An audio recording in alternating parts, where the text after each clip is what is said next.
Assalamualaikum warahmatullahi wabarakatuh. Perkenalkan, nama saya Alga Dwi Agustin Fajariah dari kelas C2. Saya di sini akan sedikit menjelaskan dengan judul materi. Yang pertama, pengertian kepemimpinan menurut Al-Quran, hadis, dan ulama. Yang kedua, ayat Al-Quran dan hadis Nabi terkait kepemimpinan. Yang ketiga, kisah-kisah tentang kepemimpinan dalam Al-Quran dan hadis Nabi. 1. Pengertian kepemimpinan menurut Al-Quran, hadis, dan ulama. Yang pertama akan saya jelaskan tentang pengertian kepemimpinan menurut Al-Quran. Secara normatif, Al-Quran menggunakan 3 bagian yang menunjukkan makna kepemimpinan, yaitu khilafah, wilayah, dan imamah. Khilafah adalah sebuah sistem kepemimpinan yang pernah dirumuskan dan diaplikasikan pada masa Islam klasik. Para ulama masa lalu telah mencoba memahami dan memformulasikan konsep khilafah sebagaimana yang termaktub dalam Al-Quran tentang kehidupan bermasyarakat, berpolitik, dan berbangsa. Selanjutnya, wilayah. Wilayah artinya kepemimpinan. Orang yang memimpin disebut wali. Secara umum, pemimpin umat adalah Allah Ta'ala, Rasulullah SAW, dan orang-orang yang beriman. Selanjutnya ialah imamah. Imamah adalah sistem kepemimpinan dan orang yang memimpin disebut imam.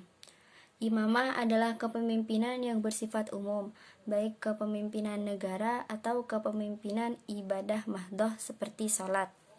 Pemimpin dalam ruang lingkup orang-orang yang bertakwa adalah imam li'al muttaqin, atau pemimpin bagi orang-orang yang bertakwa.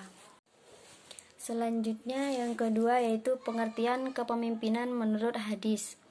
Istilah pemimpin dan kepemimpinan merupakan kesatuan kata yang sulit dipisahkan, karena tiada pemimpin tanpa kepemimpinan, sedangkan kepemimpinan tidak akan berarti tanpa pimpinan. Pemimpin adalah seseorang yang memenuhi kemampuan-kemampuan dan sifat-sifat yang diperlukan untuk memimpin orang lain.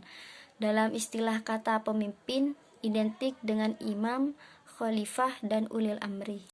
Prototipe ideal seorang pemimpin telah dicontohkan oleh Rasulullah SAW yang bersikap tegas dan lembut. Kualitas kepribadian Rasulullah SAW sebagai seorang pemimpin inilah yang telah berhasil membentuk kepribadian para sahabat, yang awalnya keras dan anarki, khas kebudayaan jahiliyah bangsa Arab, berubah menjadi pribadi yang tegas terhadap lawan dan lembut terhadap sesama. Salah satu konsep kepemimpinan dalam Islam ialah wilayatul al-imam, yang oleh Al-Mawardi didefinisikan sebagai pengganti kenabian dalam memelihara agama dan mengatur kehidupan umat manusia di muka bumi.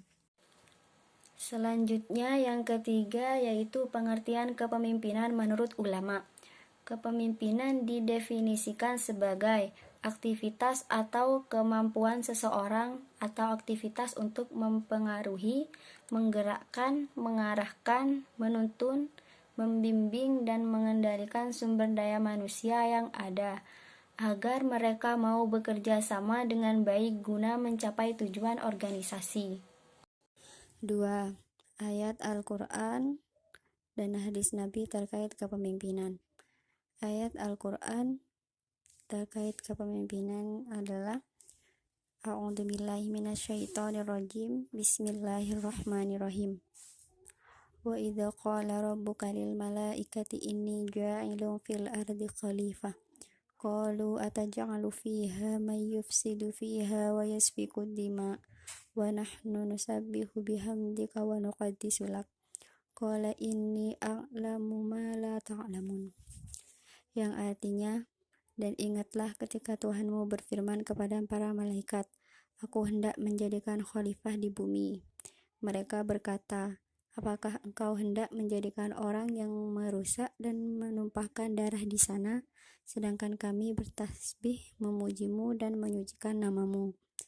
Dia berfirman, sungguh aku mengetahui apa yang tidak kamu ketahui.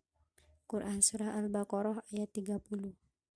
Selanjutnya, hadis Nabi terkait kepemimpinan. an Auf bin Malik anna Rasulullah sallallahu alaihi wasallam qala khiyaru a'immatikum alladina tuhibbunahum wa yuhibbunakum wa yusalluna alaikum wa tusalluna alaihim wa syiraru a'immatikum alladina tubghidunahum wa yubghidunakum wa tal'anunahum wa yal'anunakum. Yang artinya, dari Auf bin Malik, Rasulullah Shallallahu Alaihi Wasallam bersabda, pemimpin yang baik adalah pemimpin yang mencintai kamu dan kamu mencintainya, mendoakan kamu dan kamu mendoakan mereka. Sedangkan pemimpin yang jelek adalah pemimpin yang kamu benci dan mereka membenci kamu. Kamu melaknat mereka dan mereka melaknat kamu. Hadis riwayat Muslim.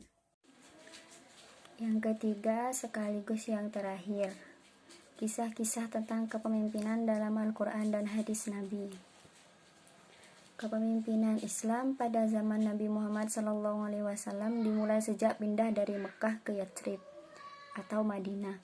Dalam kehidupan sehari-hari, sukar dibedakan antara petunjuk-petunjuk mana yang beliau sampaikan sebagai utusan Allah SWT dan mana yang beliau berikan sebagai pemimpin masyarakat atau kepala negara. Aktivitas yang mendasar dilakukan Nabi adalah membangun Masjid Quba dan menata masyarakat yang majemuk. Ada berbagai komunitas seperti Arab Muslim dari Mekah, Arab Madinah dari suku Aus, dan Khazraj yang Muslim, Yahudi, dan Arab Peganis. Nabi menempuh dua cara dalam menghadapi ini. Cara yang pertama, menata intern dengan mempersaudarakan kaum Ansor dan Muhajirin berdasarkan agama Islam. Cara yang kedua, mempersatukan kaum muslimin dengan kaum Yahudi bersama sekutu-sekutunya dengan piagam Madinah. Waktu terjadi musyawarah di Thaqifah, Bani Saidah membicarakan pengganti Rasulullah dalam mengurus agama dan mengatur keduniawian. Orang-orang Ansor pernah berkata, dari kami ada amir dan dari tuan-tuan juga ada amir. Di dalam sejarah Islam, gelar khalifah banyak digunakan daripada imam, kecuali di kalangan orang-orang Syiah. Dari 4 khalifah setelah Rasul, di kalangan Bani Umayyah dan Abbasiyah, Umar ibnu Khattab yang pertama menggunakan gelar Amirul Mukminin seperti halnya Abu Bakar yang pertama kali menggunakan khalifah. Sekian dari saya, kurang lebihnya mohon maaf. Assalamualaikum warahmatullahi wabarakatuh.